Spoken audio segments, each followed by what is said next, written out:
You ask Tiger to solve. This deals with linear equations with one unknown. The final result is v equals -1/3. Let's solve it step by step.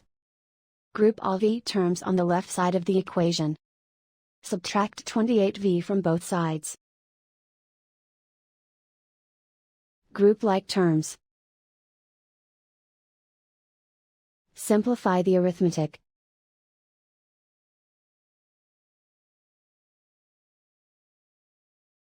Group all constants on the right side of the equation. Add 8 to both sides. Simplify the arithmetic.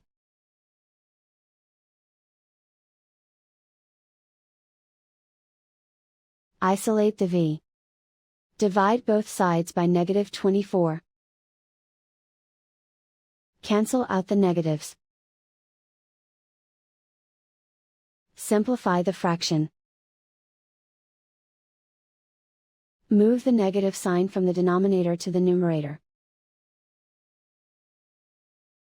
Find the greatest common factor of the numerator and denominator.